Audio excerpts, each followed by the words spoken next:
We're on the clock. All right. Hey there. My name is Ed Howie, and this is How We Grow a Brand. 1, 2, 3, If you like what you learned from this video, help us promote this channel by clicking the like button below and subscribing to our channel. Ready to go? Let's get into today's chat. So I got a question for you. Are you full of it? Now, be careful how you answer that question, because the reality is that depending on the time of the day you catch me, I could be full of multiple things, right? But here's a question for today, a great question for this time of life, this season of life, this season of this most incredibly crazy year. And the question is, are you full of gratitude? Gratitude. Gratitude. Are you a grateful human being? Are you a grateful entrepreneur? Well, to ask you that question, I have to ask myself that question. And I will tell you, finding gratitude has been some days, some hours more difficult more recently than it has been in the recent past. Why is that?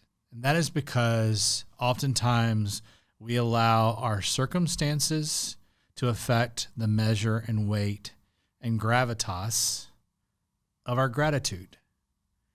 And the reality is that our gratitude, is it truly a response to the situation we're in?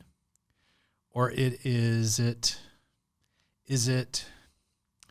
a reflection of not the present situation, but the collective situation?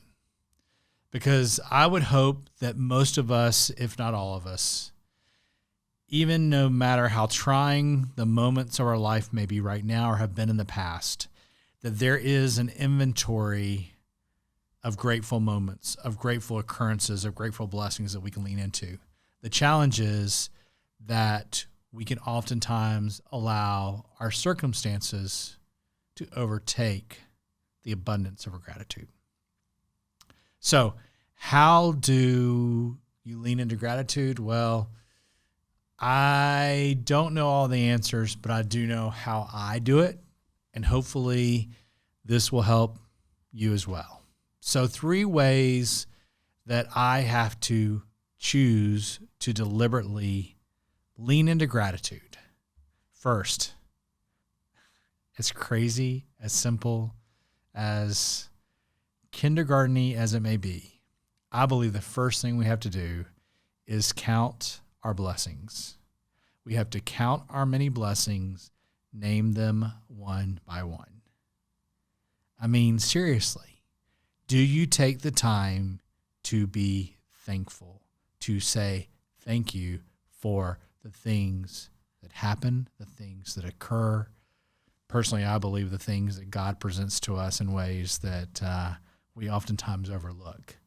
Do you take the time to count your blessings? Well, I work diligently to count my blessings.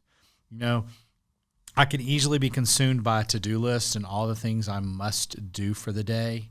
Do I look at that list as things I must do or as things I get to do? Do I look at the fact that our clients may need more from us today than we wish they needed from us today, but I don't want any less sales? So our lens, our deliberateness in looking at the things that we have and the things that we've been giving and being grateful for them, counting our blessings. It's really easy to be thankful for a big win, a big gift, a big surprise, a big blessing. But I have found that being more deliberately grateful for the blessings as they occur, it just like recreates and renews and restores a spirit of gratitude. And what I find is the more I'm grateful for things in the present moment, the least things that I wish weren't occurring in the present moment, the least significantly they wig me out. Okay, so first, I have to count my blessings, and I do that deliberately. I can do it through meditation. I can do it through literally like pausing and writing it down. I have friends that journal deliberately, religiously every day. I don't do that. Physically, I do believe I find times more days than not to do it mentally and spiritually.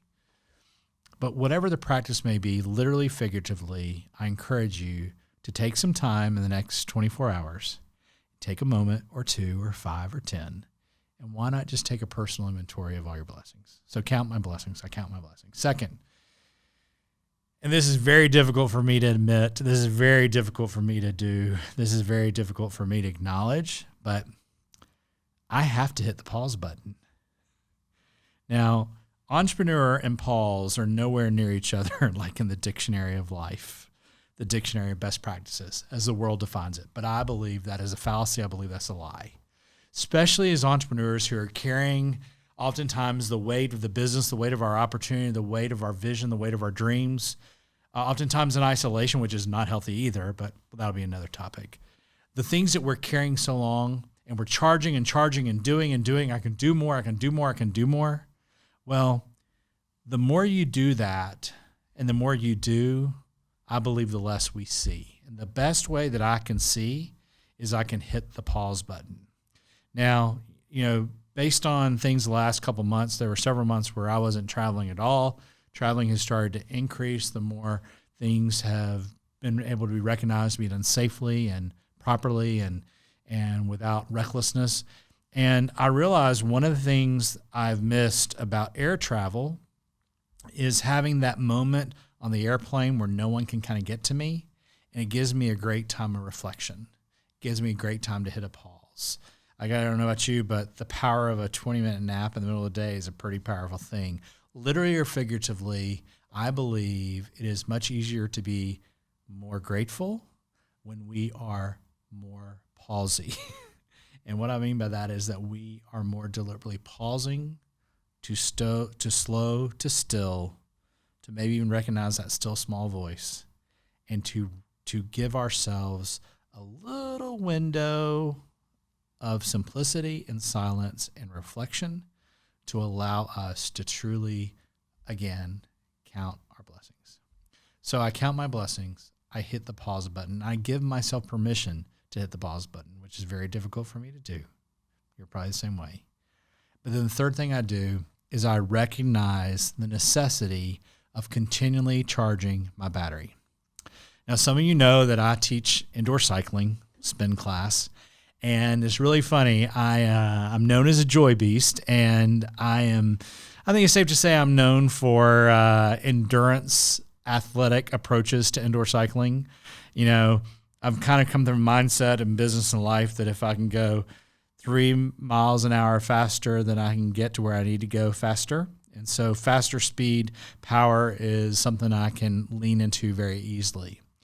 What's interesting about what I've learned over the years of teaching indoor cycling is that the strength of our athleticism, the strength of our power, the strength of our endurance, I believe is directly proportional with our ability to charge our battery. There's a difference between pausing and charging our battery. Think about it. Back when these cell phones used to have the little power meter on there, think about it when it was fully visible and you were somewhere and you saw that you had 20% battery left or 30% battery left or 10% battery left, or worse yet, it turned red. The things that we would do, the mental gymnastics we do to make sure we charged our battery, craziness, right? Why would you do that for a phone and we don't do that for ourselves? So instead of living your life like your phone unplugged, why not live our life like our phone plugged in? To where, yes, we're expending energy, but as we expend energy, we're creating energy because we're connected to the power source. Now, for me, that's my relationship with God. Maybe it is with you, maybe it's not. Whatever your power source may be, I got to tell you, I believe your power source has to be something outside yourself, and it has to remain connected. Because if you solely focus on the inside and you solely focus on the action, then you are not focusing on the creation of energy, and you will deplete your energy. And a depleted energy force is very difficult to be grateful. So 3 things I do. Hope they're helpful. I count my blessings deliberately, literally. Second, I hit the pause button and I give myself permission to do it. I even put it in the schedule. I will block out times, out, that I am going to hit the pause button. I'm going to do something for me, because those 2 things in addition to being connected to the power, to focusing on creating energy versus purely depleting energy, allow me to live in the present moment. And that present moment has to be grounded in gratitude.